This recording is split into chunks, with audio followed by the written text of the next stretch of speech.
తూనే 10 తలలతో పుట్టాడు, కాటుక కొండలా పుట్టాడు. నాలుక బయట పెట్టి చప్పరిస్తూ దంస్ట్రలు కోరలు పైకొచ్చి వాడు ఏడుస్తూ పుడితే నక్కలు నోట్లో అగ్నిహోత్రాన్ని కక్కుతూ అప్రదక్షిణంగా పరిగెత్తాయి. ఆకాశంలోంచి పిడుగులు పడ్డాయి. సూర్యుడు మబ్బుల చాటుకు వెళ్ళిపోయాడు. భూమి అంతా పరాగం పైకి లేచింది.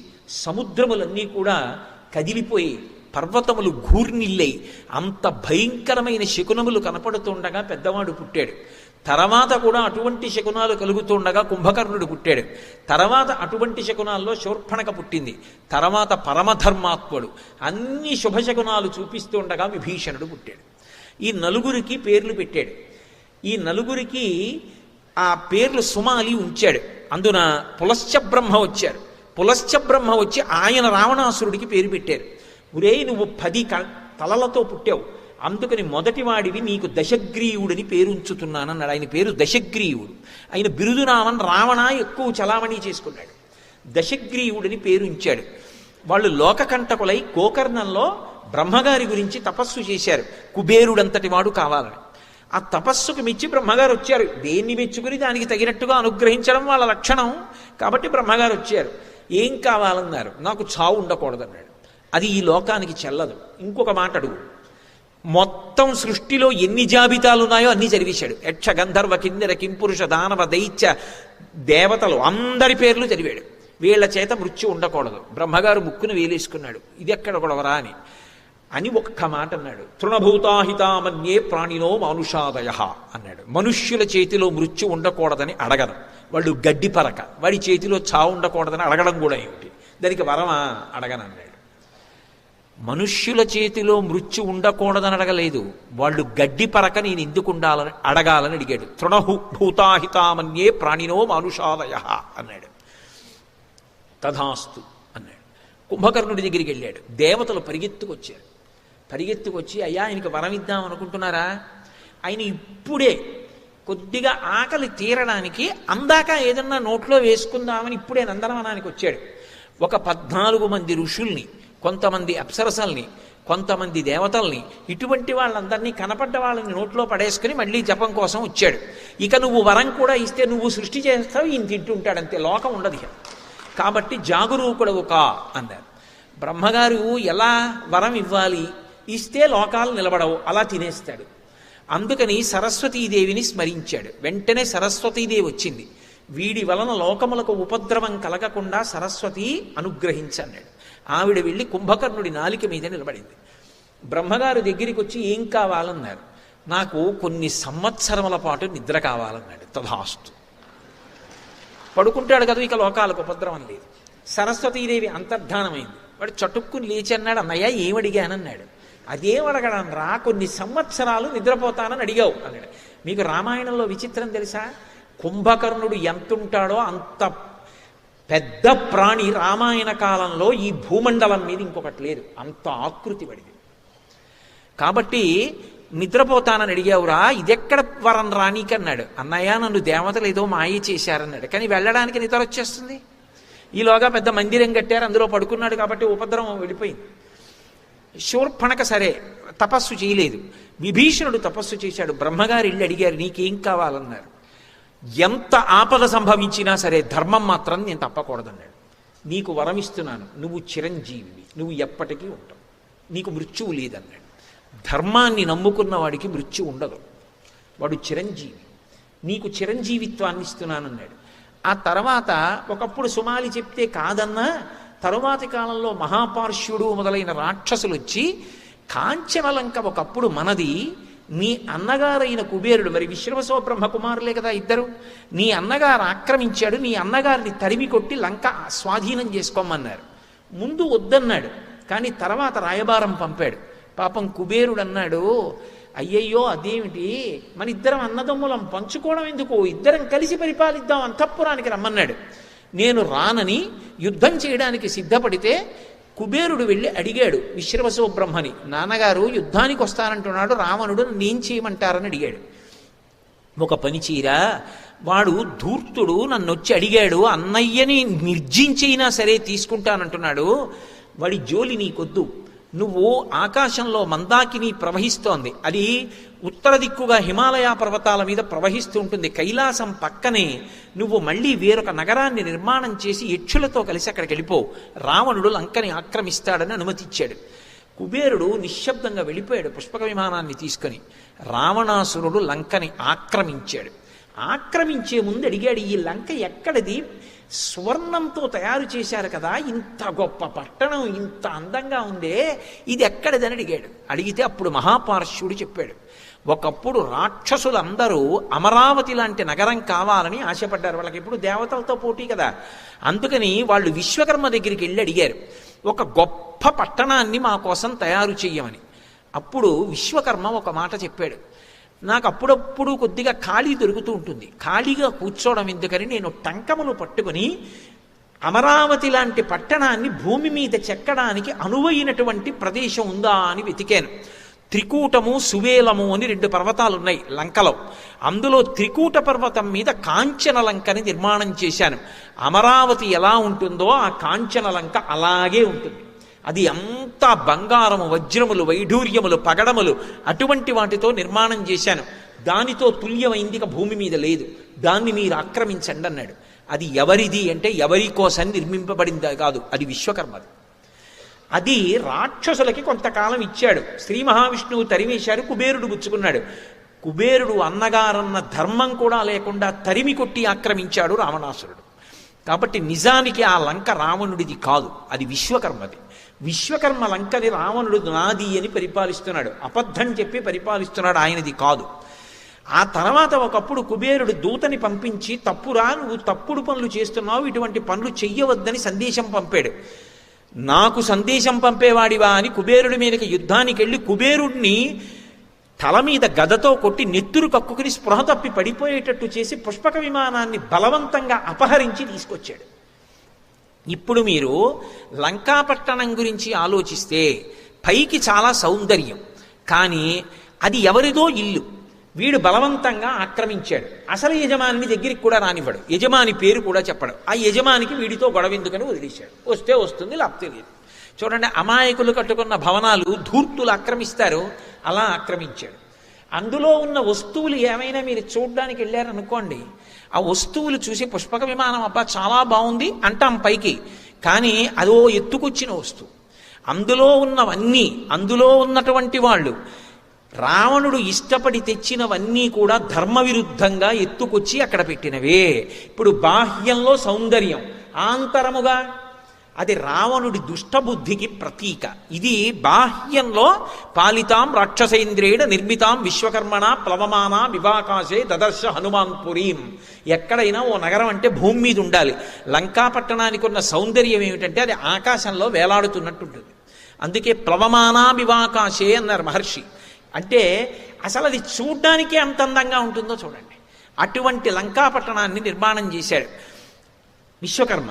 దాన్ని ఆక్రమించి అందులో రావణాసురుడు పరిపాలన చేస్తున్నాడు. ఇది బాహ్యం. ఆంతరం, ఈ శరీరాన్ని ఎవరు నిర్మాణం చేశారు ఈ లంకని? ఇది కాంచన లంక, ఎవరికి వాడికి ఇది కాంచన లంక.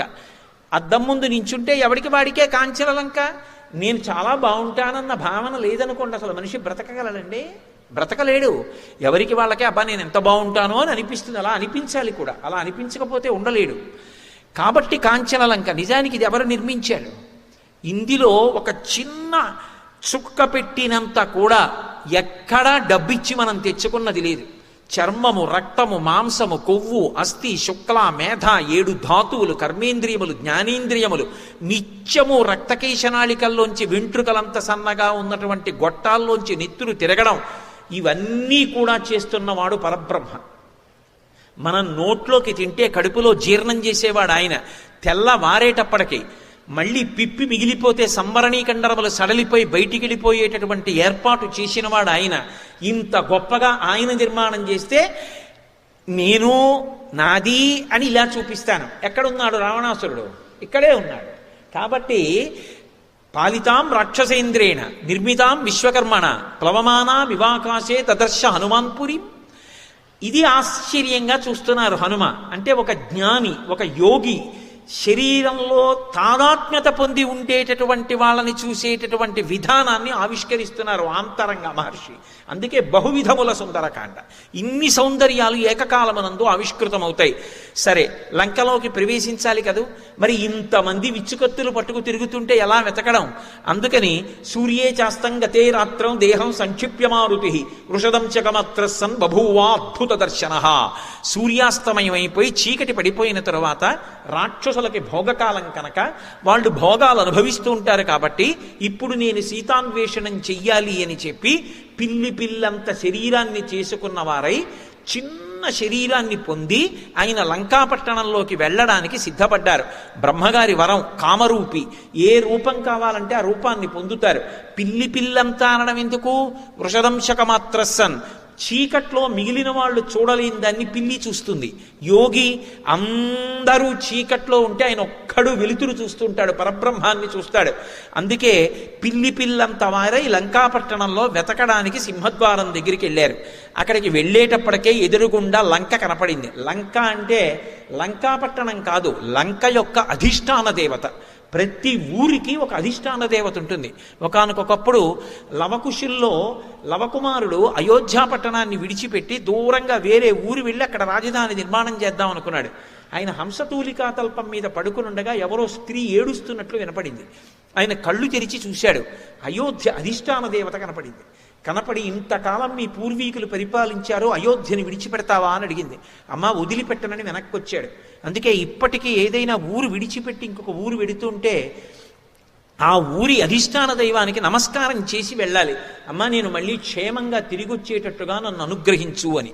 ఆపదలు గండాలు రావు. యాత్రా విధానంలో చూపిస్తారు. అందుకే రాముడు కూడా సరయూ దాకా వెళ్ళి వెనక్కి తిరిగి అయోధ్య వంక చూసి అయోధ్య అధిష్టాన దైవానికి నమస్కారం చేసి నది దాటుతాడు అప్పుడు. కాబట్టి మనకి రామాయణం బ్రతకవలసిన విధానాన్ని నేర్పుతుంది. వేదోపబృంహణం. ప్రమాదాలు తగ్గాలి అంటే రామాయణాన్ని ఆదర్శం చేసుకుని ఎలా బ్రతకాలో నేర్చుకోవాలి. కాబట్టి లంక అంటే లంకాపట్టణం అని కాదు, లంక యొక్క అధిష్టాన దైవం. ఆమె అక్కడే కనపడింది. ఆయన లోపలికి ఎడదాం అనుకుంటున్నారు. కస్త్వం కేనచకార్యేణ ఇహ ప్రాప్తో వనాలయ కథయస్నేహతత్వం యావత్ ప్రాణాధరంతితే అంది. ఒక్కొక్కళ్ళ మాట తీరలా ఉంటుంది. అసలు మాట్లాడితే ముందు అన్యోన్యత కలగాలి. ఓ మాట మాట్లాడితే వినేవాళ్ళకి సంతోషంగా ఉండాలి. అసలు మాటే అంత పెళుసుగా అవతల వాళ్ళ మనసు కలుక్కుమనేలా మాట్లాడకూడదు. అసలు ఆ లంక మాట తీరు ఎలా ఉంటుందో చూడండి. కస్త్వం, ఎవరు నువ్వు? కేనచకార్యేణ ఇహ ప్రాప్తో వనాలయ. కోతి అడవుల్లో కను తిరుగుతుంది, వానర రూపం కలు. అడవుల్లో తిరిగేదాన్ని ఇక్కడికి ఎందుకు వచ్చావు? ఇహ ప్రాప్తో వనాలయ కథయ స్నేహతత్వం యావత్ ప్రాణాధరంతితే. ప్రాణాలతో ఉండాలనుకుంటున్నావా? నిజం చెప్పు. ఎందుకంత గద్దించడం? పిల్లంత కోతి పిల్ల, దాంతో మాట్లాడడానికి అంత అల్లరి కావాలా? అంటే ఒక్కొక్కళ్ళ మాట తీరలా ఉంటుంది. ఆవిడికి అలా మాట్లాడడం వస్తే ఈయనకి రాదేమిటి? నవవ్యాకరణ పండితుడు. ఆయన అన్నారు, పిల్లంతే ఉండి కాత్వం విరూపనయన పురద్వారేవ తిష్టసి కిమర్థం చాపిమామృత్వా నిర్భత్స యశిదారుణ. ఓహో, వికృతమైనటువంటి కళ్ళున్నదానా, దారంలోనే కనపడ్డావా అన్నారు ఆయన. ఎందుకని? ఎవరితో ఎలా మాట్లాడాలో అలా మాట్లాడితేనే అవతల వాళ్ళు దారిలోకి వస్తారు. కొంతమందికి మృదువుగా మాట్లాడితే అర్థం కాదు. అటువంటి వాడికి అలా మాట్లాడితేనే బాగుంది అనిపిస్తుంది. లేకపోతే అదో విచిత్రంగా ఉంటుంది వాళ్ళకి, అది తలకెక్కినట్టు ఉండదు.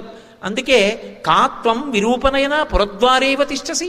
ఏమిటి, ఈ ద్వారం దగ్గరే నాకు దర్శనమయ్యావా? వికృతమైన కళ్ళతో ఉన్నావు, నువ్వెవరు అని అడిగారు. నేనెవరని అడుగుతున్నావా? కోతి పిల్లవి ఎక్కడో వనములలో ఉండవలసిన దానివి. నేనెవరో తెలుసా? అహం రాక్షసరాజస్య రావణస్య మహాత్మనః ఆజ్ఞా ప్రతీక్షా దుర్ధర్ష రక్షామి నగరీమిమాం. నేను రావణాసురుడి పనుపున ఈ లంకాపట్టణానికి అధిష్టానాన్ని, ఈ లంకనంతటినీ కాపు కాస్తూ ఉంటాను. నా అనుమతి లేకుండా నీవు ఈ లంకాపట్టణంలోకి ప్రవేశించడం సాధ్యం కాదు. ఎందుకు వచ్చావు అని అడిగి. ఏదో ఎప్పుడూ ఆ వనాల్లో తిరుగుతూ ఉంటాను, చెట్లు ఎక్కుతూ ఉంటాను, కొమ్మల మించి దూకుతూ ఉంటాను. ఇదేమిటో ఈ నగరం ఇంత అందంగా ఉంది, ఈ బురుజులు ఏమిటో, ఈ ప్రాకారాలు ఏమిటో, ఈ ఉద్యానాలు ఏమిటో, ఒక్కసారి లోపలికెళ్ళి అటు ఇటు తిరిగి చూసి వెళ్ళిపోదామని వచ్చాను. నువ్వు అనుమతిస్తే లోపలికెడతానన్నారు. ఓసి కోతి, నీకు లంకలోకి ప్రవేశం కావాలా అని కుడి చెయ్యి చాపి విపరీతమైన కోపంతో ఒక్క దెబ్బ కొట్టింది. కొట్టేటప్పటికి చూశారు, ఆయనకి కోపం వచ్చింది. కానీ అది మహాత్ముడంటే. కోపం వచ్చిందని చటుక్కుని కుడి చేత్తో కొట్టేశారనుకోండి, ఇక గుర్తుపట్టడానికి కూడా ఆనవాళ్ళు ఉండవు. లేదా ఇక మళ్ళీ ఇప్పుడు లేవదు. ఎందుకంటే ఆమె నశించదు, ఆమె మరణించదు. ఎందుకంటే అధిష్టాన దైవం. అందుకని ఆవిడ్ని సంహరించడం కుదరదు, వశం చేసుకోవాలంతే. అందుకే దైవాన్ని వశం చేసుకోవాలి. దైవాన్ని అంటే అధిష్టాన మంత్రాధిష్టాన దేవతలు అనుగ్రహంతో మనకి అనుగ్రహాన్ని వర్షిస్తూ ఆనుకూల్యతని ప్రకటిస్తారు. అంతేకాని వాళ్ళని ఏదో నిర్జించడాలు అవి కుదరవు. అందుకే ఆయన ఏం చేశారంటే, ఒక్కసారి తతస్సంవర్తయామాస వామహస్తస్య శౌంగుళీ ముష్టినాభిజగానైనాం హనుమాన్ క్రోధమూర్ఛిత. ఎక్కువ కోపంతో కుడి చేత్తో కొడితే కింద పడిపోయి మళ్ళీ లేవదని, ఓసారి ఎడంచేత్తో అయితే అంత గట్టి దెబ్బ తగలదులే అని కోపాన్ని నిగ్రహించుకుని ఓసారి ఇలా అన్నారు. ఇలా అనేటప్పటికే నేల మీద పడిపోయి గుడ్లు తిరుగుడు పడిపోయి కళ్ళు తేలేసి ఓహో నాకు ఇప్పుడు అర్థమైంది. గతంలో చతుర్ముఖ బ్రహ్మగారు నన్ను ఈ లంకాపట్టణానికి అధిష్టానంగా కాపు ఉంచినప్పుడు ఒక మాట అన్నాడు. ఒకానొక నాడు ఒక వానరుడు వస్తాడు, ఆ వానరుడి చేతిలో నువ్వు ఓడిపోతావు. ఏనాడు నువ్వు ఓడిపోతావో ఆనాడు లంకాపట్టణానికి చేటు దాపురించింది, రాక్షస వినాశనం జరుగుతుందని గుర్తు. నందీశ్వరుడు కూడా అదే శాపం ఇచ్చాడు, నీ చేతిలో నేను ఓడిపోయాను. ఈ రావణుడు సీతమ్మ మహాపతివ్రతని అపహరించి తెచ్చి లంకలో బంధీకృతురాల్ని చేశాడు. నాకు ఇప్పుడు అర్థమవుతోంది, ఇక రావణుడు ఎంతో కాలం ఉండడు, రాక్షసులు ఉండరు. యథేచ్ఛగా లోపలికి ప్రవేశించి సీతాన్వేషణం చెయ్యి, ఎక్కడుందో జాడ కనిపెట్టు అంది. కానీ ఆయన ద్వారంలోంచి వెళ్ళలేదు. అద్వారేణ మహాబాహు ప్రాకారమభిపుప్లువే ప్రవిశ్య నగరీం లంకాం కపిరాజహితంకర. తన వానరజాతికి ప్రభువైనటువంటి సుగ్రీవుని యొక్క శుభాన్ని కాంక్షించినటువంటి వారై ద్వారంలోంచి వెళ్లకుండా గోడ మీదకి ఎగిరి దూకి చక్రేధపాదం సవ్యంచా శత్రుణాం సతమూర్ధని ఎడమకాలు కిందకి పెట్టి దూకారు. ఎందుకని? మహానుభావుడు బుద్ధిమతాం వరిష్టం, సమస్త శాస్త్రములు తెలుసు. మిత్రుడి ఇంటికి వెడితే పగటి కాలంలో వెళ్ళాలి. వివాహ సమయంలో, ప్రయాణ సమయంలో, గృహప్రవేశ సమయంలో కుడికాలు లోపల పెట్టి ప్రవేశించాలి. శత్రుపురంలోకి వెడుతున్నప్పుడు ఎడంకాలు పెట్టి ప్రవేశిస్తే శత్రువు యొక్క తల మీద పెట్టినట్టే, అది ప్రథమ విజయం. అందుకని రాజద్వారంలోంచి వెళ్ళకూడదు. ప్రాకారం నుంచి దూకి కిందకి దిగారు, ఎడమకాలు భూమి మీద పెట్టారు. లోపలికి వెళ్ళి ఒక్కసారి లంకాపట్టణం వంక చూశారు. ప్రసాదమాలావితాం స్తంభై కంచనరాజితై శాతకుంభమై శృంగై గంధర్వ నగరోపమాం అన్నారు మహర్షి. ఎక్కడ చూసినా మేడల యొక్క పంక్తులు. అవన్నీ దేనితో నిర్మించారంటే ప్రసాదమాలావితాం స్తంభై కంచనరాజతై. అందులో ఉన్నటువంటి ప్రతి స్తంభం కూడా మంచి పోత పోసినటువంటి బంగారంతో చేయబడినటువంటి స్తంభాలు. వాటికి వజ్రాలు, వైఢూర్యాలు, పగడాలు, ఇటువంటి మణులనన్నిటినీ కూడా తాపనం చేశారు. ఒకప్పుడు దక్షారామ క్షేత్రంలో పరమశివుడికి ప్రదక్షిణం చేసేటటువంటి వాకిళ్ళున్నాయి. ఒక వాకిలి గోడల్లో వజ్రాలు తాపడం చేసి ఉండేవి. ప్రదక్షిణం చేసేటప్పుడు వాటి కాంతులలో ప్రదక్షిణం చేసేవారు. అలాగే తెనాలి దగ్గర ఒక శివాలయం ఉండేది. ఆ శివాలయంలో అద్భుతం ఏమిటంటే నంది యొక్క ముఖంలో వజ్రాలు ఉండేవి. దాని కాంతులు శివలింగం మీద పడేవి. ఆ ముఖంలోంచి వచ్చిన వజ్రాల కాంతులలో శివలింగ దర్శనం చేసేవారు శృంగమధ్యంలోంచి. సరే, తరువాతి కాలంలో అవన్నీ అపహరణకి గురైపోయాయి అనుకోండి. గోడల్లో ఇప్పటికీ ముద్దల్లా పెట్టబడినటువంటి ఆ ఉబికినటువంటి ప్రాంతాలు కనపడతాయి తప్ప ఇప్పుడు ఆ వజ్ర వైఢూర్యాలు లేవు దక్షారామ క్షేత్రంలో కూడా. కాబట్టి అలా కాంచనలంకలో ఉండేటటువంటి భవనముల యొక్క స్తంభములన్నీ కూడా మంచి శుద్ధమైన బంగారంతో చెయ్యబడ్డాయి. వాటికి ఎన్ని రకాల మణులో తాపడం చెయ్యబడ్డాయి. అటువంటివి పంక్తులు పంక్తులుగా ఉన్నాయి. ఎంత అందమైనటువంటి ప్రాసాదములో అవన్నీ చూస్తున్నారు. భేరీ మృదంగాభిరుతం శంఖఘోష నినాదితం నిత్యార్చితం పర్వహుతం పూజితం రాక్షసై సదా. వాళ్ళు భేరీలు మోగిస్తున్నారు, మృదంగాలు మోగిస్తున్నారు. భేరీ మృదంగాభిరుతం శంఖఘోష నినాదితం, శంఖాలు పూరిస్తున్నారు. నిత్యార్చితం, వాళ్ళు ప్రతిరోజు పూజలు చేస్తారు. పర్వహుతం అంటే అమావాస్యకి పౌర్ణమికి ప్రత్యేకంగా హోమాలు చేస్తారు. రాక్షసులు కదా అని వేదాన్ని విడిచిపెట్టారని మీరు అనుకోకూడదు. వాళ్ళు వేదం చదువుతారు, హోమం చేస్తారు, యజ్ఞం చేస్తారు, దేవతల యొక్క అనుగ్రహాన్ని పరిపుష్టం చేసుకుంటూ ఉంటారు. కాబట్టి భేరీ మృదంగాభిరుతం శంఖఘోష నినాదితం నిత్యార్చితం పర్వహుతం పూజితం రాక్షసై సదా. వాళ్ళు ఎప్పుడు నిరంతరం పూజలు చేస్తూ ఉంటారు. అలా పూజలు చేస్తూ దర్భముష్టి ప్రహరణ అగ్నికుండాయుధాంస్తథా అక్కడ ఉండేటటువంటి రాక్షసులు కొంతమంది చేతులలో దర్భకట్టలు పట్టుకు తిరుగుతుంటారు. ఎందుకంటే వాళ్ళు అనేకమైనటువంటి మంత్రములను ఉపాసన చేసిన వాళ్ళు. ఏదైనా అరిష్టం లోపలికి ప్రవేశించిందని వాళ్ళకి అనుమానం వచ్చిందనుకోండి, వెంటనే వాళ్ళ దర్భకట్ట పెట్టి కొడతారు. వాళ్లకున్న మంత్రశక్తికి దర్భ పెట్టి కొడితే ఆ అరిష్టం వెంటనే విడుదలైపోయి వెళ్ళిపోవలసిందే. అటువంటి మంత్రవేత్తలు ఉన్నారు వాళ్ళు. అగ్నికుండాయుధాంస్తథా కొంతమంది తంత్ర విద్యలు నేర్చుకున్న వాళ్ళు చేతుల్లో అగ్నికుండాలు పట్టుకున్నారు. వాళ్ళు ఏదైనా ప్రమాదం వచ్చిందనుకోండి, అగ్నికుండాన్ని ఆయుధంగా ప్రయోగిస్తారు. అటువంటి ఉగ్రమైనటువంటి ఉపాసనలు చేసేటటువంటి తంత్రవేత్తలు తిరుగుతున్నారు. అనేక మంది స్త్రీలు మొలనూళ్ల సవ్వడి, కాళ్ళకి పెట్టుకున్నటువంటి మంజీరముల సవ్వడి, కొన్ని ఇళ్లల్లోంచి వీణానాదం వినపడుతోంది. కొన్ని చోట్ల నృత్యం చేస్తున్నారు, కొన్ని చోట్ల పాట పాడుతున్నారు. కొంతమంది భర్తలతో కలిసి సంతోషంగా సుఖజీవనాన్ని అనుభవిస్తున్నారు. ఇన్ని రకాలుగా లంకాపట్టణం ఎక్కడ చూసినా పరమ సౌందర్యంతో ఉంది. కానీ సీతమ్మ మాత్రం కనపడలేదు. ఆయన వెతుకుతున్నది సీతమ్మ కోసం. చంద్రుడు సాచివ్యం చేస్తున్నాడు అన్నారు మహర్షి. పైనుంచి ఎవరు కాంతిని ప్రసరిస్తున్నారు అంటే హనుమకి సహాయం చేస్తున్నది చంద్రబింబం. అసలు ఆ చంద్రబింబం మీద సౌందర్యలహరిలో కొన్ని శ్లోకాలు చేశారు మహర్షి. అసలు వర్ణనకి పరాకాష్ట. లోకస్య పాపాని వినాశయంతం మహోదధించాపి సమీధయాంతం భూతాని సర్వాణి విరాజయంతం దదర్శ సీతాం సుమదాభియాంతం అంటారు. చంద్రబింబం ఎలా ఉందంటేట, అది లోకస్య పాపాని వినాశయంతం, లోకుల యొక్క పాపములను పోగొడుతోంది. చంద్రుడిగా తన కాంతి చేత పోగొట్టడు. చంద్రుడు ఎందుకు పోగొడతాడంటే, చంద్రుడు పరమశివుని యొక్క అష్టమూర్తులలో ఒకడు. భౌరంభంశలలో నిలోంబర మహార్నాథో హిమాంశు పుమాన్ నిత్యాభాతి చరాచరాత్మక విదం యస్యైవ మూర్త్యష్టకం నాన్యక్కించన విద్యతే విరుషతాం యస్మాత్ పరస్మాద్ విభో తస్మై శ్రీగురుమూర్తయే నమ ఇదం శ్రీదక్షిణామూర్తయే అంటారు శంకర భగవత్పాదులు. పరమశివుని యొక్క అష్టమూర్తి తత్వంలో ఒకటైనటువంటి చంద్రుడు తన యొక్క అమృతధార చేత లోకముల యొక్క తాపాన్ని పోగొడతాడు, పాపతాపాన్ని పోగొడతాడు. అందుకని లోకస్య పాపాని వినాశయంతం మహోదధించాపి సమీధయాంతం. ఆ చంద్రకిరణాలు పడుతుంటే సముద్రాలు పొంగుతాయి, సముద్రాన్ని పొంగేటట్టు చేస్తున్నాడు. మీరు ఎప్పుడైనా సముద్రం ఉన్న ప్రదేశంలో పౌర్ణమి నాడు వెళ్ళి చూడాలి. అసలు ఆ కిరణాలు పడుతుంటే సముద్రుడి పొంగు చూడాలి, ఎంత అందంగా ఉంటుందో. నేను ఒకప్పుడు చెన్నైలో పౌర్ణమి నాటికి ముందు రోజు ఒక ప్రత్యేకమైన ప్రదేశంలో ఉన్నాను. సముద్రం అంత దూరంలో ఉంది. మరునాడు రాత్రి పౌర్ణమి. నేను ఉన్నటువంటి ప్రదేశం ఏదో 7వ అంతస్తులోనో ఎక్కడో ఉన్నాను.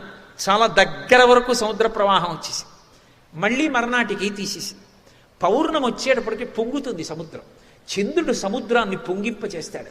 మహోదధించాపి సమీధయాంతం భూతాని సర్వాణి విరాజయంతం. సమస్త భూతములు చక్కగా కనపడతాయి ఆ చంద్రకాంతిలో. సూర్యకాంతిలో కనపడ్డాయనుకోండి, బాగా కనపడినా మనకి తాపంగా ఉంటుంది. చంద్రకాంతి అలా కాదు, ఎంత సంతోషంగా ఉంటుందో. భూతాని సర్వాణి విరాజయంతం, అదే కాదు దాని అర్థం. ఒక్క అగ్ని తప్ప మిగిలిన 4 భూతములు ప్రకాశిస్తాయి చంద్రకాంతిలో. భూమి, నీరు, అందులో నీరు ప్రకాశించడం మీరు చూడాలి. పౌర్ణమి చంద్రుడి యొక్క కాంతిలో నీటి యొక్క వైభవాన్ని చూడాలి. ఏదో చటుక్కుని ఎక్కగానే బెడ్రోల్ వేసేసుకోకూడదు. ఏ కిటికీలో సీటు పక్కనో కూర్చుని పౌర్ణమి నాటి రాత్రి కొంచెం 11 గంటలకో గోదావరి నది మించి వెడుతున్నటువంటి రైల్లో సీటు పక్కన కూర్చుని ఆ గోదావరి మీద పౌర్ణమి చంద్రుడి కిరణాలు పడుతుంటే, ఆ రిల్లు పొదలు తెల్లగా ఉంటే, దాని మీద ఆ నీళ్లు అలలు కదులుతుంటే, నిశ్శబ్దంగా 2 వైపులా ఒడ్లు, దేవాలయాలు, తెల్లగా శిఖరాలు, ఆ చంద్రకాంతి పడుతున్నటువంటి నీటి వైభవం చూస్తుంటే మనసు ఎంత రంజిల్లుతుందో, ఎంత అందంగా ఉంటుందో. అసలు సముద్రం పక్కనున్న వాళ్ళకి అందమే అందం పౌర్ణమి నాడు సముద్రపు ఒడ్డున కూర్చుంటే. అందుకని భూతాని సర్వాణి విరాజయంతం దదర్శ సీతాంశుమదాభియాంతం హంసో యథా రజత పంజరస్తః సింహో యథా మందరకందరస్తః వీరో యథా గర్విత కుంజరస్తః తదాపి విభ్రాజత్ తదంబరస్తః చంద్రోపి విభ్రాజ తదంబరస్తః. అంత్యానుప్రాస. ఎంత అందమైన శ్లోకాలు వెళ్ళారో మహర్షి. చంద్రుడు ఎంత ప్రసన్నంగా ఉంటాడో శ్లోకం అలా ఉంటుంది. మహర్షి గొప్పతనం అది. శ్లోకంలోనే భావప్రకటన ఉంటుంది. హంసో యథా రజిత పంజరస్థ, వెండి పంజరంలో హంసని పెడితే ఎలా ఉంటుందో అలా ఉన్నట్టు చంద్రుడు. అసలు ఏమి ఊహలండి ఆయనవి. హంసో యథా రజత పంజరస్థ వీరో యథా గర్విత కుంజరస్థ, గర్వించినటువంటి వీరుడు ఏనుగు మీద కూర్చుంటే ఎలా ఉంటాడో అలా ఉన్నట్టు. సింహో యదా మందర కంధరస్థ, మందర పర్వత గుహలో సింహం పడుకుంటే ఎలా ఉంటుందో అలా ఉన్నట్టు. సింహో యథా మందర కందరస్థ చంద్రోపి బిభ్రాజత దంబరస్థ, చంద్రుడు అంత అందంగా ఉన్నాడు.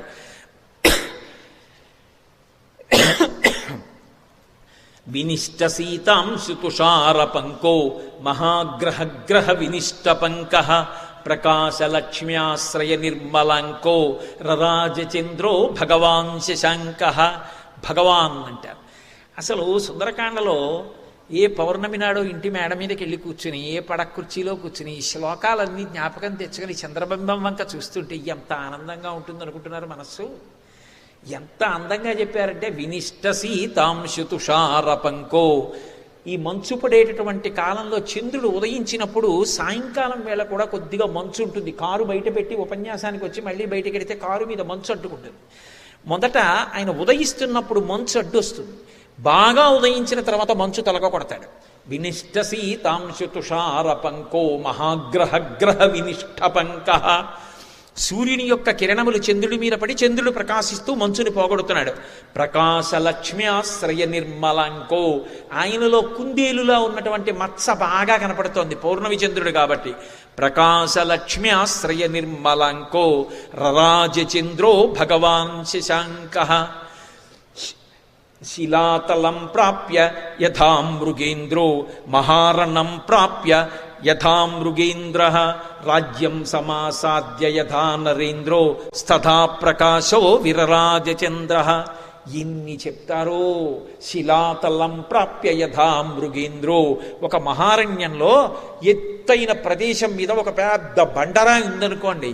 ఆ బండరాయి మీదకి ఎక్కి ముందు 2 కాళ్ళు ఇలా చాపుకొని పంచాస్యం అంటారు, విశాలమైన ముఖంతో సింహం ఇలా కూర్చుని చూస్తోంది అనుకోండి. ఇక ఎక్కడ జంతువులు తిరగవు, అన్ని గుహల్లోకి పారిపోతాయి. రాడార్ కాంతి, ఆ లైట్ హౌస్ కాంతి సముద్రం మీద పడుతుంటే ఎలా ఉంటుందో, సింహం ఆ శిల మీద కూర్చుని ఇలా చూస్తుంటే అలా ఉంటుంది. చంద్రుడు ఆకాశంలో కూర్చుని చూస్తుంటే అలా ఉందిట. శిలాతలం ప్రాప్య యథా మృగేంద్రో మహారణం ప్రాప్య యథా గజేంద్ర. గొప్ప యుద్ధం వచ్చిందనుకోండి, అందులో మదగజం ఎలా ఉంటుందో అలా ఉన్నట్ట చంద్రుడు. ఆ ఏనుగు తొండంతో విసిరేస్తుంది, కాళ్లతో తొక్కేస్తుంది, శరీరంతో పడగొట్టేస్తుంది. అలా నిర్భయంగా మేఘాల్ని ఉరుసుకుంటూ పైకొస్తూ లోపలికెడుతూ నడిచి వెళ్ళిపోతున్నాడు. కుంజరగమని అంటారు ముత్తుస్వామి దీక్షితారు. ఏనుగు నడక ఎలా ఉంటుందో చంద్రుడు ప్రయాణం చేయడం అలా ఉందిట. కాబట్టి శిలాతలం ప్రాప్య యథా మృగేంద్రో మహారణం ప్రాప్య యథా గజేంద్ర. మహారణం ప్రాప్య యథా గజేంద్ర రాజ్యం సమాసాద్య యథా నరేంద్రో. రాజ్యం లేకుండా ఉన్న రాజు వేరు, రాజ్యం దొరికినటువంటి మంచి వీరుడు రాచపదవిలో కూర్చుంటే ఎలా ఉంటాడో అలా ఉన్నట్ట ఆకాశంలో ఉన్న చంద్రుడు. స్తథా ప్రకాశో విరరాజచంద్ర. అలా చంద్రుడు ప్రకాశిస్తూ హనుమకి సాచివ్యం చేస్తున్నారు. ఇదిగో వెతుకు వెతుకు వెతుకని లంకాపట్టణంలో ఎక్కడే ఉన్నాయో కనపడేటట్టుగా చేస్తున్నారట. శూలముద్గర హస్తాశ్చ శక్తితో మరధారిణీం. ఎక్కడ చూసినా కూడా ఆ రాక్షసుల ఇళ్లల్లో ఏమున్నాయి అంటే శూలము, ముద్గరము, కత్తులు, కఠార్లు, కవచాలు ఇలాంటివన్నీ పెట్టుకున్నారు. ఎందుకని ఎప్పుడు యుద్ధం వస్తుందో అందుకని. శూలముద్గర హస్తాశ్చ శక్తితో మరధారిణీం దదర్శ హనుమాన్ గుల్మాన్ రాక్షస పతే గృహే. ఆ రాక్షసుని యొక్క రాక్షసుల పతి అయినటువంటి రావణాసురుడి గృహంలోనూ తస్య రక్షపతే గృహే, ఆ రాక్షసుల యొక్క ఇళ్లల్లోనూ కూడా ఇటువంటి ఆయుధములు నిండిపోయి ఉన్నాయి. వాళ్ళందరూ పేర్లు కూడా ఎంత చిత్రమైనవంటే శుకనాశస్య వక్రస్య శఠస్య వికటస్య చ బ్రహ్మకర్ణస్య రోమస్య విషదంస్ట్రస్య సుదుఃఖచ అంటారు. ఎంత భయంకరమైన పేర్లతో ఉంటారంటే బ్రహ్మకర్ణస్య దంస్ట్రస్య రోమసస్య చరక్షసః. ఒకడి పేరు బ్రహ్మకర్ణుడు, ఒకడు పెద్ద పెద్ద కోరలున్నటువంటి వాడు, ఒకడు వికటుడు. అంటే వాడు నవ్వితే అలా ఉంటుంది. యువతల వాడికి జీవితంలో ఇంకా మళ్ళీ ఒక్కరోజు కూడా బతకూడదు అనిపిస్తుంది, అంత వికృతంగా నవ్వుతాడు. వికటస్య శఠస్య వికటస్య చట వికటస్య చ శఠస్య. శఠుడు అంటే ఎట్టి పరిస్థితుల్లో కూడా తన మనసులో ఉన్న మాట పైకి తెలియనివ్వడు. శఠుడు అంటే మూర్ఖుడు, ఎప్పుడూ అవతల వాళ్ళని మోసగించడానికే మాట్లాడతాడు తప్ప అసలు ఎందుకు మాట్లాడుతున్నాడు అంటే లోపల ఉన్న విషయాన్ని చెప్పడానికి కూడా మాట్లాడడం. అటువంటి శఠుడు.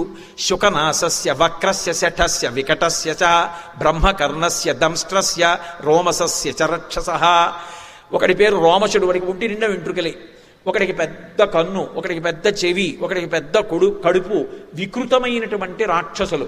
రక్షాంసి వక్షాంసి చ విక్షిపంతి కాంతాని గాత్రాసు చ విక్షిపంతి రూపాన్ని చిత్రాన్ని చ విక్షిపంతి దృఢాన్ని చాపాన్ని చ విక్షిపంతి. సుందరకాండ కదూ. ఆ రాక్షసులు ఏం చేస్తున్నారో చెప్తారు మహర్షి. అబ్బా అసలు ఎవరు చెప్పగలరంటే ఏమి అందంగా మాట్లాడతారో. రక్షాంసి వక్షాంసి చ విక్షిపంతి. ఒకడేమో ఇలా గుండెలు బాగా చూపిస్తున్నట్టు, చూడరా ఎంత బలవంతుడో అని. కాంతాని గాత్రాసు చ విక్షిపంతి. అలా ఎవరో ఆడది వెళ్ళిపోతోంది అనుకోండి, కావాలని తన శరీరాన్ని ఆవిడ మీద పడేస్తుంటట. ఎందుకది అంటే అదో అర్థం లేని సుఖం. ఏదో తిక్కన గారు విరాట పర్వంలో చూచు బొరిబరి కీచకుండు అంటారు. ఆ ద్రౌపదీదేవి వంక ఎటో చూస్తున్నట్టుంటాడు, ఇలా చూస్తుంటాడు. ఆ దిక్కుమాలిన చూపులు అలవాటైపోయిన వాళ్ళు ఏదో నిజంగా చాలా మంచిగా ఉన్నా ఏదో తెలియక తగిలినట్టు, తగలాలని అనుకోనట్టు ప్రవర్తించే వాళ్ళు ఎలా ఉంటారో అలా తన శరీరాన్ని ఆడవాళ్ళ మీద పడేస్తుంటట. ఎంత గొప్పగా మాట్లాడతారో మహానుభావుడు. రక్షాంసి వక్షాంసి చ విక్షిపంతి కాంతాని గాత్రాసు చ విక్షిపంతి దృఢాని చాపాని చ విక్షిపంతి. వాళ్ళు రకరకాలైనటువంటి దృఢమైనటువంటి ధనస్సులు పట్టుకున్నారు.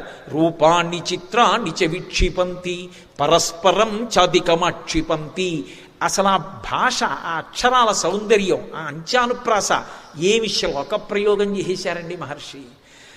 పరస్పరం చాద్దికమక్షిపంతి భుజాస్య పీనామధి విక్షిపంతి మత్త ప్రలాపామధికంక్షిపంతి మత్తాని చాన్యోన్యమధిక్షిపంతి. వాళ్ళు పరస్పరం చాధికమక్షిపంతి. పోని వాళ్ళందరూ ఉన్నది బయట రాక్షసుడు వస్తాడేమో, కానీ వాళ్ళు అక్కడ మాట్లాడుకుంటూ అస్తమానం వాళ్ళు మాట్లాడుకునేది ఏమిటంటే ఏమిట్రా నీ కండ అలా ఉంది, చూడరా నా వక్షస్థలం ఎంత బలమో అనేవాడు ఒకడు. యువతల వాడిని తోసేసి ఏది నువ్వు తోయి అనేవాడు ఒకడు. అందరూ మదోన్మత్తులు. కాబట్టి పరస్పరం చాదికమాక్షిపంతి భుజాస్య పీనా అధివిక్షిపంతి. ఈ భుజాలు చూపించి చూడు ఎంత బలంగా ఉన్నానో అనేవాడు ఒకడు. మత్తాని చాన్యోన్యమధిక్షిపంతి. బాగా మదించినటువంటి బుద్ధితో అవతల వాళ్ళని చులకన చేసి మాట్లాడడం తప్ప ఎవ్వడిలో ఉన్నటువంటి గొప్పతనాన్ని అంగీకరించలేనటువంటి స్థితిలో ప్రతివాణ్ణి తక్కువ చేసి మాట్లాడేవారు. అటువంటి రాక్షసుల యొక్క సమూహాలన్నిటినీ చూస్తున్నారు. చూసి వెడుతూ అనుకుంటారు, ఇంతమంది స్త్రీలు కనపడ్డారు, ఇంతమంది సంతోషంగా వాద్యాలు మ్రోగిస్తున్నారు, ఇంతమంది మొలకి పెట్టుకున్న నూపురముల ధ్వనులు వినపడుతున్నాయి, ఇంతమంది నృత్యం చేస్తున్నారు, ఇంతమంది ఇంత ఆనందం అనుభవిస్తున్నారు. కానీ నా తల్లి సీతమ్మ ఇలా ఉండదు. నా తల్లి ఉష్ణార్ధితాంసానుసృతాస్త్రకంఠీం పురావరార్హోత్తమ నిష్కంఠీం సుజాత పక్ష్మాభిరక్త కంఠీం వనే ప్రవృత్తామివ నీలకంఠీం. అది సౌందర్యం అంటే. ఎంత గొప్ప సౌందర్యం ఆవిష్కరిస్తారండి. ఎవరు అలాంటి వాళ్ళు చెప్పాలా, శ్లోకం చెప్పేస్తుంటే చాలు. ఆయన హనుమ అనుకుంటారు, మా అమ్మ ఎలా ఉంటుందో తెలుసా, ఉష్ణార్ధితాంసానుసృతాస్త్రకంఠీం. మా అమ్మ రాముడు కనపడలేదని వీళ్ళందరూ ఇలా భోగాలు అనుభవిస్తుంటే నా తల్లి ఎక్కడో కూర్చుని ఏడుస్తుంటుంది. ఏడిచి ఏడిచి ఏడిచి వెచ్చటి కన్నీరు పయ్యద మీద పడి ఆమె పవిటంతా తడిసిపోయి ఉంటుంది.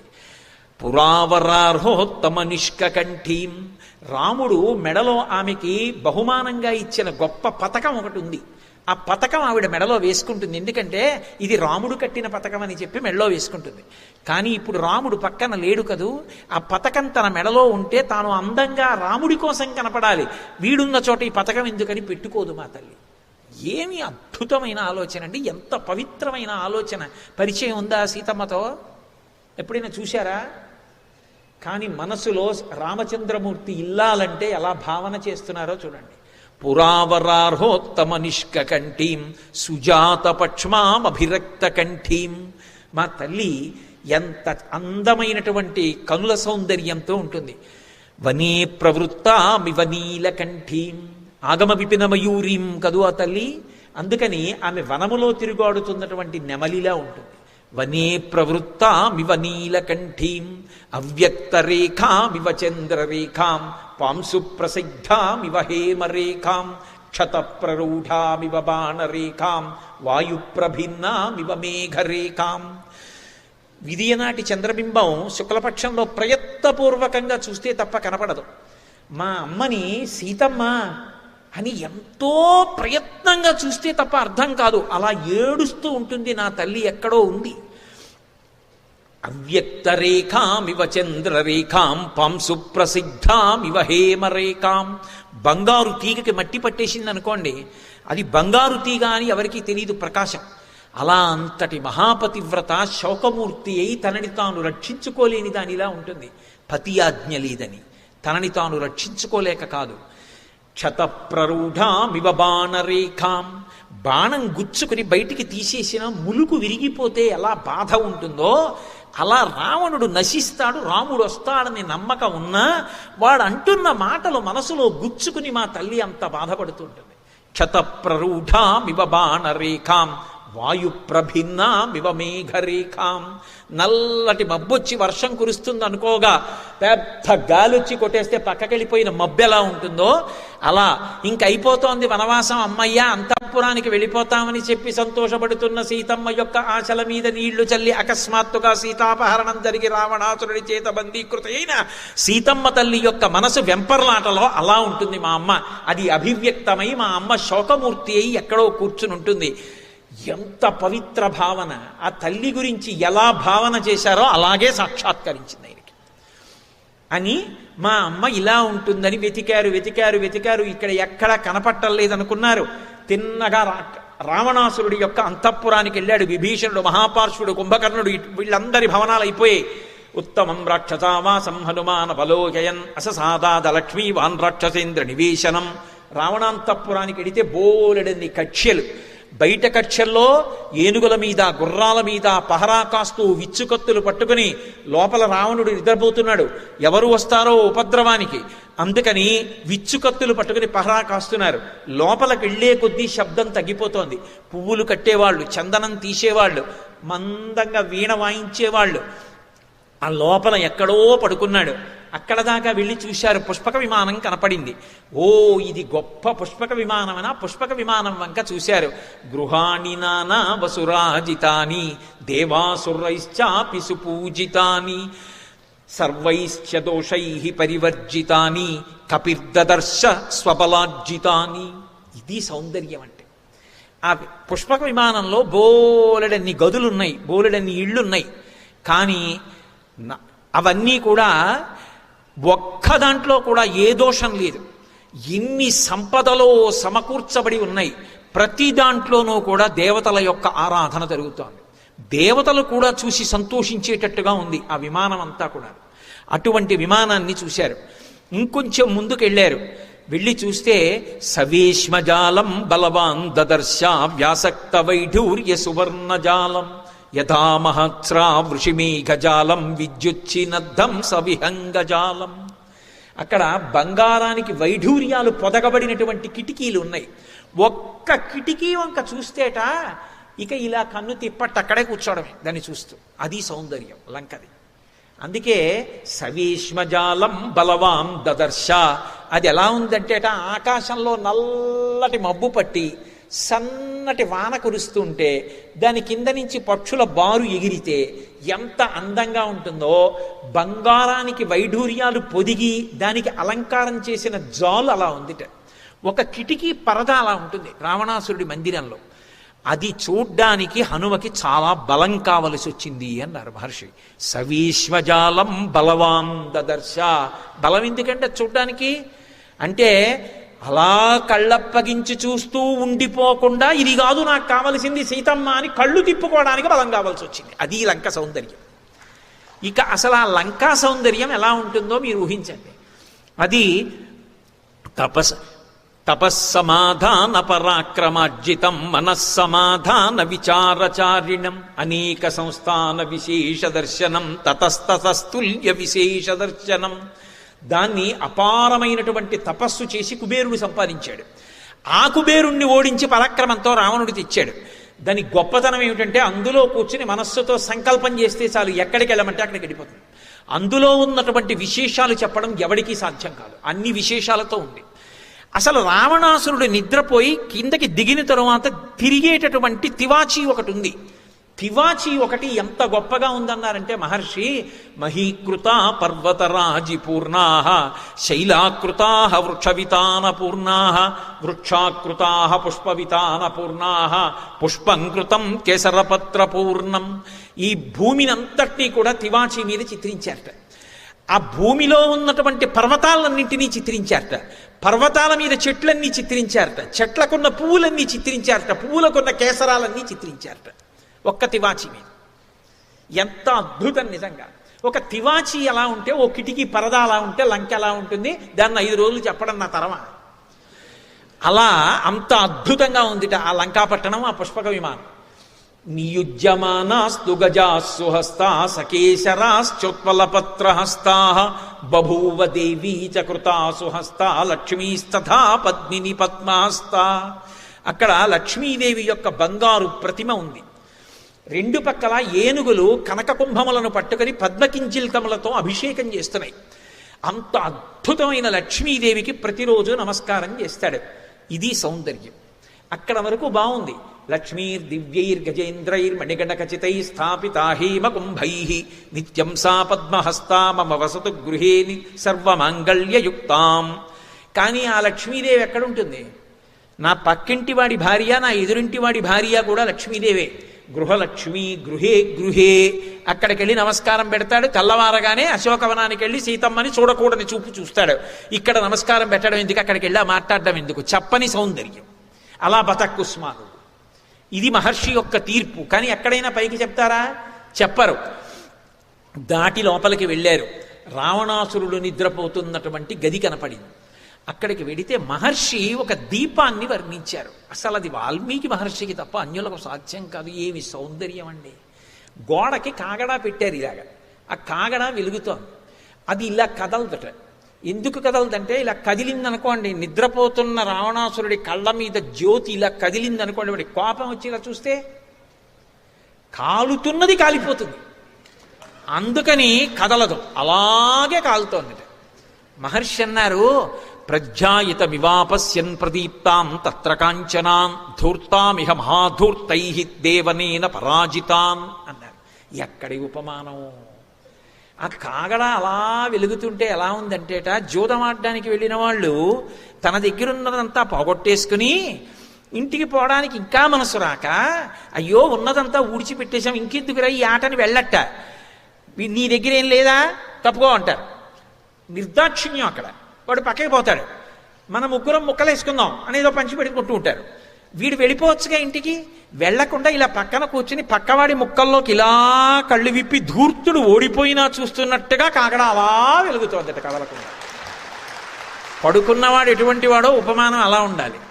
అందుకని ప్రజ్ఞాయిత వివాపస్యన్ ప్రదీప్తాం తత్ర కాంచనాన్ ధూర్తామిహ మహాధూర్తై దేవనేన పరాజితాన్ దీపానంచ ప్రకాశేన తేజసా రావణస్య చ అర్చిద్భిర్భూషణానాంచ ప్రదీప్తేత్యభ్యమన్యత అన్నారు. 3 రకాలు మంటలు కలిసి ఒక మంటగా మండిపోతే ఎలా ఉంటుందో అలా ఉంది ఆ మందిరం ఆయన పడుకున్నది. ఎందుకని అంటే, ఒకటి అక్కడ అనేకమైనటువంటి బంగారు వికారములు ఉన్నాయి. ఎన్నో స్తంభాలు బంగారంతో చేయబడ్డాయి. అందులోంచేస్తున్నటువంటి కాంతి రావణాసురుడి యొక్క రోమ కూపములలోంచి ఆయన తపశ్శక్తి వలన వస్తున్నటువంటి కాంతి పైకి కొడుతోంది. ఆ కాంతి అవతల మిగిలిన వాళ్ళు కింద పడుకున్న వాళ్ళలోంచి వస్తున్నటువంటి తేజస్సు, వాళ్ళేం సామాన్యులు కారు, వాళ్ళలోంచి వస్తున్న కాంతి, ఈ కాగడాల కాంతి, ఇన్నీ కలిపి ఒక పెద్ద అగ్నిహోత్రం పుట్టి భవనం కాలిపోతోందా అన్నట్టుగా ఉందిట. అన్ని వింత కాంతులు వస్తున్నాయిట ఆ భవనంలో. అన్ని వింత కాంతులు వస్తుంటే అక్కడ పడుకునున్నారు ఎందరో ఆడవాళ్ళు. ఎలా ఉన్నారంటేట, అన్యోన్య భుజ సూత్రేణ స్త్రీమాల ఘ్రడితాహిస మాలేవ ఘ్రడితా సూత్రేషు శుభే మత్త షట్పద అంటారు. ఇంతమంది ఆడవాళ్లతో రమించి ఉన్నాడు. వాళ్ళందరూ పడుకుంటే ఎవరి చెయ్యేదో ఎవరి కాలేదో తెలియదు. ఒకళ్ళ మీద ఒకళ్ళు కాళ్ళు చేతులు వేసుకు పడుకున్నారు. ఎందుకని అంటే, అన్యా కమలపత్రాక్షి పూర్ణేందు సదృశానన అన్యా మాలింగ శుశ్రోణి ప్రసుప్తా మతవిహ్వల.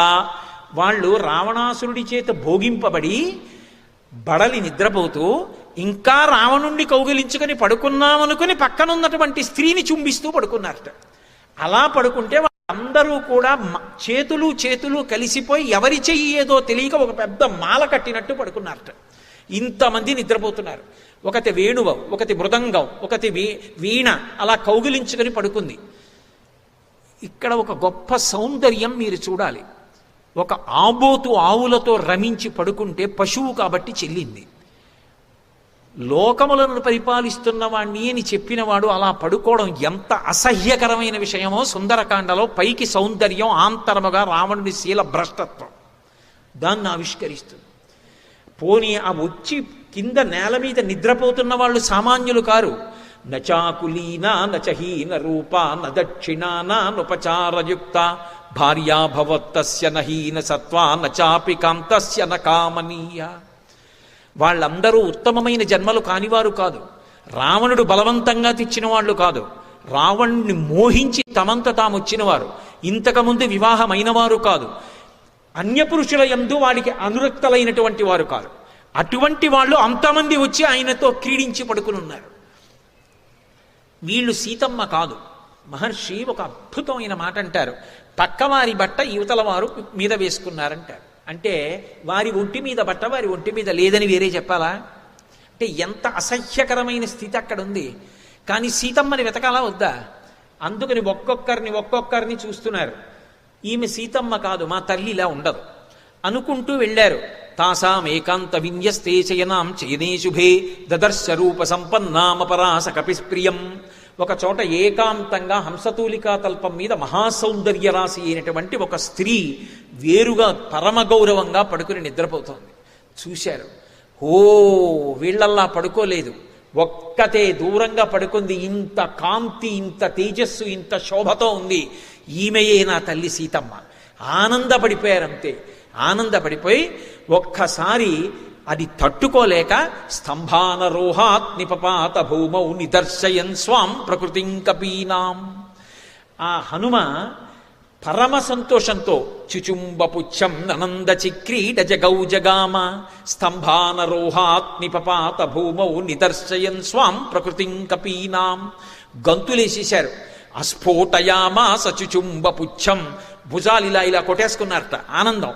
చుచుంబపుచ్చం, తోక తీసి ఇలా ముద్దు పెట్టేసుకున్నారట. సౌందర్యలహరిలో సౌందర్యం అంటే ఏమిటో తెలుసా? ముద్దు పెట్టుకున్నాడు అనడానికి వాల్మీకి మహర్షి వేసినటువంటి మాట. చుచుంబ అనాలనుకోండి, ముద్దు పెట్టుకుంటే పెదవులు ఎలా ముందుకు వస్తాయో అలాగే రావాలి. ఇప్పుడు ప్రయత్నించకండి. చుచుంబ పుచ్చం, ఆ తోక చివరిని ముద్దు పెట్టేసుకున్నారట. సంతోషం, నాకు సీతమ్మ దర్శనం అయిపోయింది. అందుకని అస్ఫోటయామా సచిచుంబ పుచ్చం ననంద చిక్రీడ జగౌ జగామ. సంతోషంతో గంతులేసేశారు, నాట్యం చేసేశారు. స్తంభానరోహాత్, స్తంభాలు ఎక్కేశారు. నిపపాత భూమౌ, కిందకి దూకేశారు. వాల్మీకి మహర్షి అన్నారు, నిదర్శయన్ స్వాం ప్రకృతిం కపీనాం. కోతి బుద్ధి బయట పెట్టాడన్నారు. మహర్షికి ఏం రాగద్వేషాలు ఉండవు, ఆమె మండోదరి. సీతమ్మలా ఉంది. కానీ ఇక్కడ సౌందర్యం ఏమిటి? తనని కట్టుకున్న ఇల్లాలు పట్టమహిషి అక్కడ అలా పడుకునుంది. ఈయన ఇలా పడుకున్నాడు. ఎంత దుర్మార్గమైనటువంటి నడవడి కలిగిన వాడు. స్తంభం మీదకెక్కి చూస్తున్నారు రావణాసురుణ్ణి. పాలసముద్రాన్ని మధించినప్పుడు వచ్చినటువంటి నురుగు ఎలా ఉంటుందో అటువంటి ఆస్తరణ. వజ్రవైఢూర్యాలతో నిర్మింపబడినటువంటి పాదపీఠం. దాని మీద మెత్తటి పరుపు మీద పడుకుని ఉన్నాడు. నిద్రపోతున్నాడేమో ఒకటే తల ఉంది, అప్పుడు 10 తలలతో ఉండడు, ఒక తలతో ఉంటాడు. ఆ ఒక తలతో ఉన్నప్పుడు ముక్తామడి విచిత్రేణ కాంచనేన విరాజితాన్ మకుటేనా పవృత్తేనా కుండలో జ్వలితాననం అంటారు మహర్షి. ఆ ముత్యాలతో చెయ్యబడినటువంటి ఆ కిరీటం కొద్దిగా ఇలా పక్కకి ఒరిగింది, ఆ తలగడ మీద తల పెట్టుకుని నిద్రపోతుంటే. ఆ కుండలములు చెవులకు పెట్టుకున్నవి మాత్రం కాంతులు మెరిసిపోతున్నాయి. రోమకూపాల్లోంచి వస్తున్నటువంటి కాంతి చేత కొట్టబడ్డారా అన్నట్టుగా దగ్గరికి వెళ్ళలేక నిద్రపోతున్న రావణుడి తేజస్సది. ఒక స్తంభం ఎక్కి జాగ్రత్తగా చూశారు హనుమ. అంటే ఎంతటి దుర్నిరీక్షుడో చూడండి, ఎంతటి తపశ్శక్తి సంపన్నుడో. అలా పడుకుంటే మహర్షి అన్నారు, ఎలా ఉన్నాడంటే తస్మిన్ జీమూత సంకాశం ప్రదీప్తోత్తమకుండలం లోహితాక్షం మహాబాహుం మహారజతవాసనం ఐరావత విషాణగ్రైరాపీడన కృతైవ్రణౌ వజ్రోల్లిఖిత పీనాం సౌ విష్ణుచక్ర పరీక్షితౌ పీనౌ సమసుజాతాం సౌ సంగతౌ బలసంయుతౌ సులక్షణరకాంగుష్టౌ స్వంగుళీతరలక్షిషౌ మాషరాశ ప్రతీకాశం నిశ్వసంతం భుజంగవత్ గాంగే మహతితో యాంతే ప్రసుప్తమివ కుంజరం సంహతౌ పరిఘాకారౌ వృత్తౌ కరికరోపమౌ విక్షిప్త శైనే శుభ్రే పంచశీర్షా విగోరగౌ.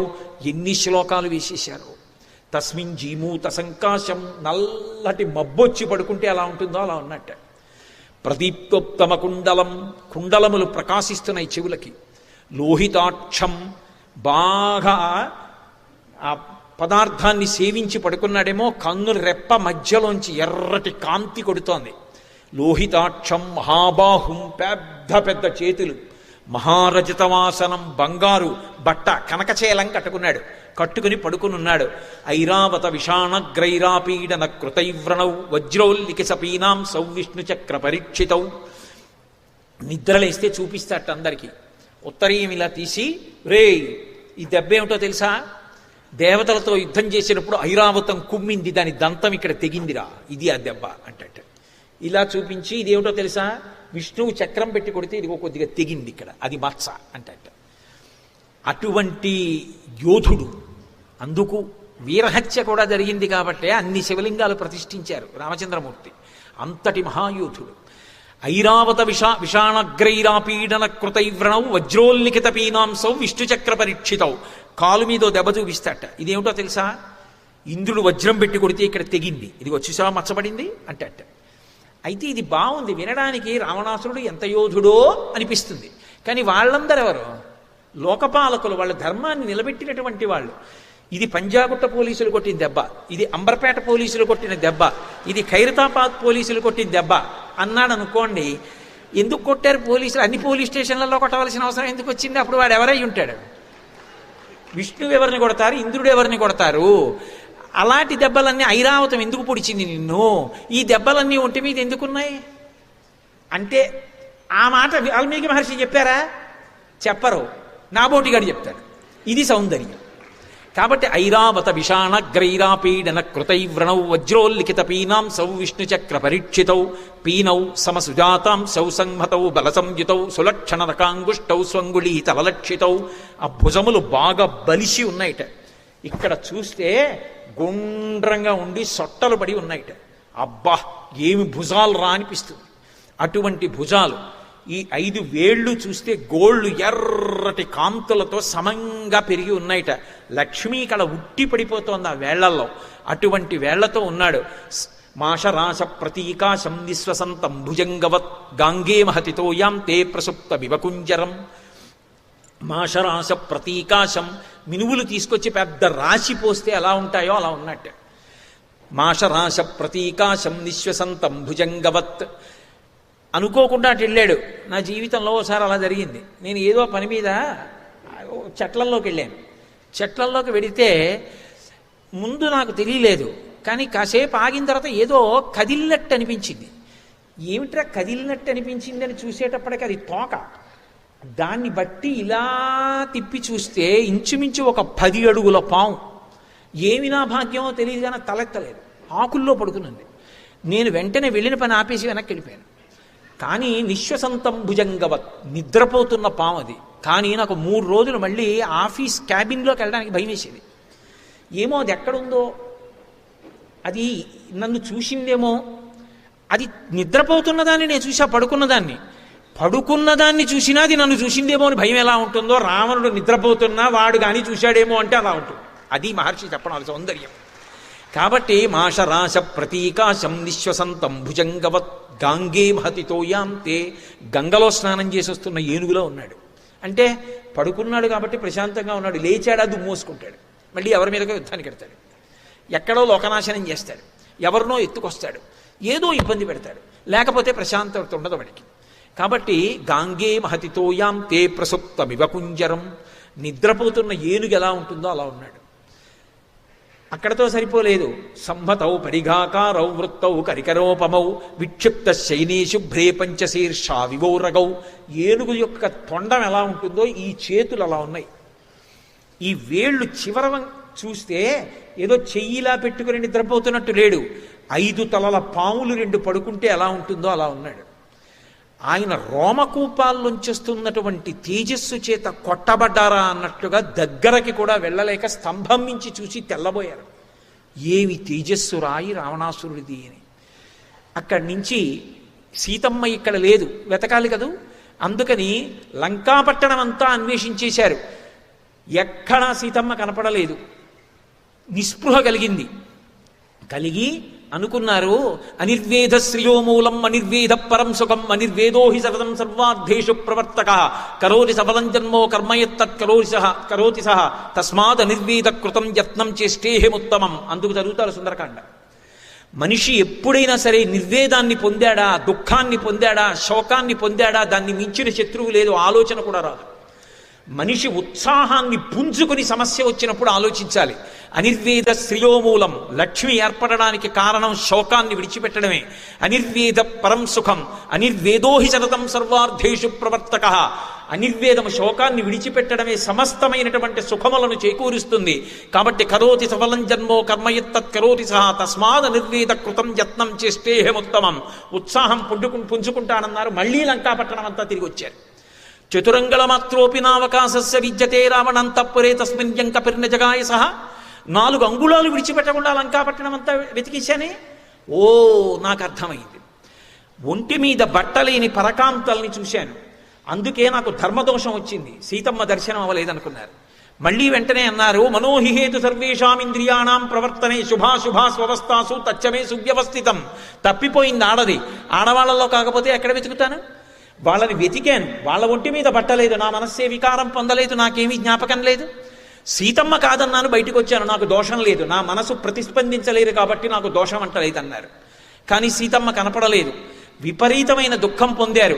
ఏమో సీతమ్మని రావణాసురుడు అపహరించి తీసుకొస్తున్నప్పుడు నా తల్లి ఆ గింజుకోణంలో సముద్రంలో పడిపోయి ప్రాణాలు విడిచిపెట్టిందో, రావణాసురుడు బంధీకృతని చేసి ఆ తల్లిని బాధ పెట్టినప్పుడు ఇక జీవితంలో తట్టుకోలేక, కష్టాల్ని ఓర్చుకోలేక తనంత తాను శరీరం విడిచిపెట్టిందో, తనకి లొంగలేదని రావణాసురుడే భక్షించాడో, పక్కనున్నటువంటి రాక్షస స్త్రీలు తినేశారో, అయ్యో నా తల్లి శరీరంతో ఉండదు, లేదా ఎవరికీ కనపడకుండా చిలకని పంజరంలో పెట్టినట్టు అంతఃపురంలో ఎక్కడో బంధీకృతురాల్ని చేసి ఉంటాడు.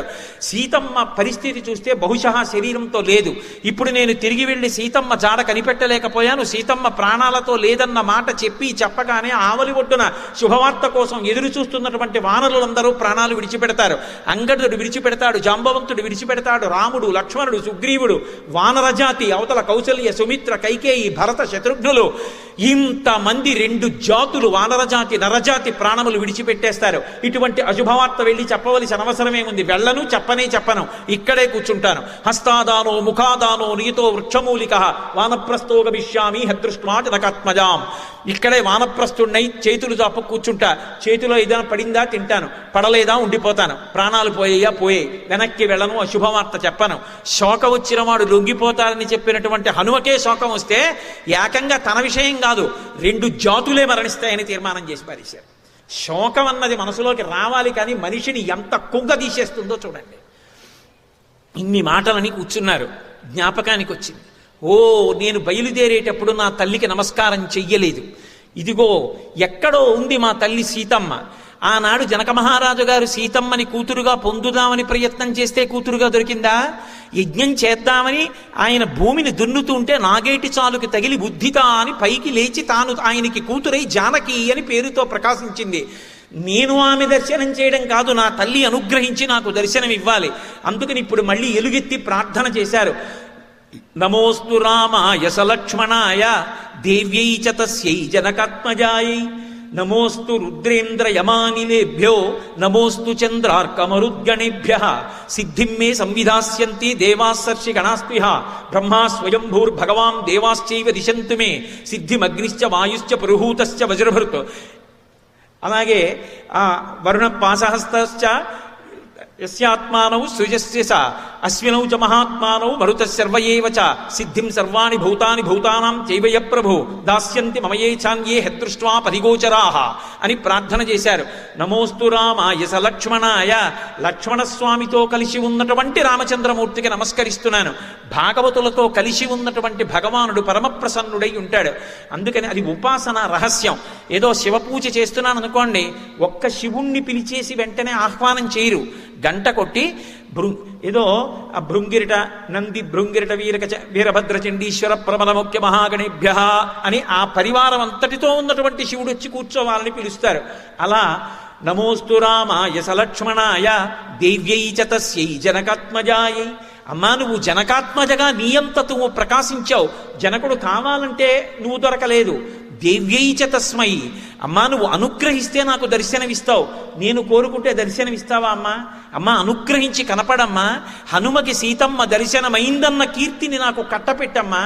దేవ్యై చ తస్యై జనకాత్మజాయై నమోస్తు రుద్రేంద్ర యమానిలేభ్యో నమోస్తు చంద్రార్కమరుద్గణేభ్య.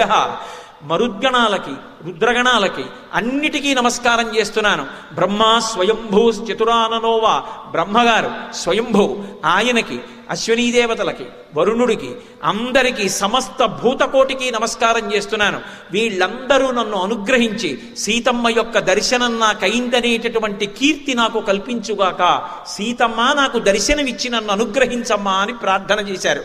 ఇలా చూసేటప్పటికీ అప్పటి వరకు కనపడనటువంటి అశోకవనం మామిడి చెట్ల తోపు వెనక కనపడింది. మామిడి చెట్లు ఊగే. ఓ, ఈ మామిడి చెట్ల వెనక అశోకవనం ఉంది, ఇది నేను వెతకలేదు, ఇక్కడ నా తల్లి ఉండి తీరుతుందని పరమ సంతోషంతో ఒక్క దూకు దూకి అశోకవనంలోకి వెళ్ళారు. పుష్పా వికీర్ణ శిశుభే హనుమాన్ మారుతాత్మజ. ఒక్కసారి ఆ దూకేటప్పటికిట చెట్ల మీద ఉన్నటువంటి పువ్వులన్నీ స్వామి మీద పడి పుష్పములతో కూడినటువంటి కొండ అన్నట్టుగా ఉన్నారు. మహర్షి ఆ అశోకవనం యొక్క వైభవాన్ని వర్ణిస్తారు. ఓ చోట ఎత్తుగా ఉంది, అక్కడి నుంచి ఓ సెలయేరు ప్రవహిస్తూ వచ్చేస్తోంది. మాకు తూర్పుగోదావరి జిల్లాలో కోనసీమలో కనపడుతుంటాయి ఇటువంటి సన్నివేశాలు. పెద్ద పెద్ద చెట్లు ఆ సెలయేటి ఒడ్డున రెండు పక్కలా పెరిగాయి. వాటి కొమ్మలు నీళ్లలో ఇలా అడ్డంగా చేతులు పెట్టినట్టుగా ఉన్నాయి.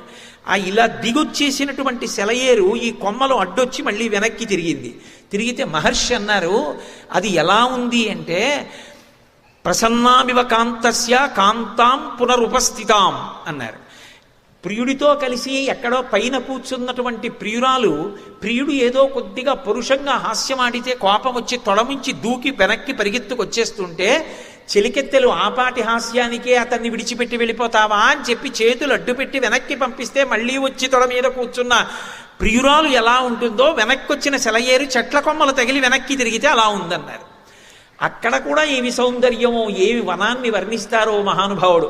సారామ రామమహిషి రాఘవస్య ప్రియాసతి వనసంచార కుశల నూనయేశ్వరి జానకి అంటారు. నా తల్లి వనసంచార కుశల. సంధ్యాకాలం అవుతోంది, చీకటి పడుతోంది, కాబట్టి సంధ్యావందనం చేయడానికి నా తల్లి తప్పకుండా వస్తుంది. బహుశः ఆ కాలంలో స్త్రీలు కూడా సంధ్యావందనాధికారం పొందారన్నమాట. కాబట్టి సంధ్యావందనానికి తప్పకుండా వస్తుంది అనుకుని అన్ని చెట్ల మీద తిరుగుతూ చివరికి ఒక శిశుపా వృక్షం మీదకి ఎక్కారు. ఆ శిశుపా వృక్షం మించి చూసేటప్పటికీ ఆ క్రింద చుట్టూ చూస్తే అశోకవనం, క్రింద ఎవరో ఉన్నట్లుగా అనిపించింది. ఒక్కసారి ఆ కొమ్మల్లోంచి కిందకి చూశారు. తతో మలిన సంవీతాం రాక్షసీభిః సమావృతాం ఉపవాస కృషాం దీనాం నిశ్వసంతీం పునః. ఒక్కసారి చూసేటప్పటికీ ఇంత అన్వేషణ ఏ తల్లి కోసం చేశారో, ఏ జగన్మాతని అన్వేషిస్తున్నారో, ఏ సీతమ్మ కోసం రామచంద్రమూర్తి బెంగపెట్టుకున్నాడో, ఏ సీతమ్మ కోసం కొన్ని కోట్ల వానరములు భూమండలమంతా తిరుగుతున్నాయో అటువంటి సీతమ్మ తతో మలిన సంవీతాం మలినమైనటువంటి బట్ట కట్టుకొని రాక్షసీభిస్సమావృతాం రాక్షస స్త్రీల మధ్యలో నిశ్వసంతీం పునఃపునః మళ్ళీ మళ్ళీ మళ్ళీ మళ్ళీ నిట్టూరుస్తూ దర్శనమిచ్చింది. ఆ సీతమ్మని చూడగానే పరమానందంతో రెండు చేతులెత్తి అంజలి ఘటించి నమస్కరిస్తూ పరమ సంతోషంతో సించుపావృక్షం మీద అమ్మవారి దర్శనాన్ని పొందినటువంటి హనుమ యొక్క ఆనందప్రదమైనటువంటి స్థితి దగ్గర ఇవాల్టి సుందరకాండ ప్రవచనాన్ని పూర్తి చేస్తున్నాను. ఒక పక్క 8:30 దాటిపోయింది, ఇప్పటికే 2 గంటల ప్రవచనం దాటిపోయింది. మిమ్మల్ని కూర్చోబెట్టుస్తున్నాను, మనసులో బెంగ, శ్లోకాలు వదలలేను. అంత పరిగెడితే చివరికి సిద్ధి సర్గ దగ్గరికి రాగలిగాను. సీతమ్మ తల్లిని హనుమ దర్శనం చేసినటువంటి సర్గని సిద్ధి సర్గ అంటారు.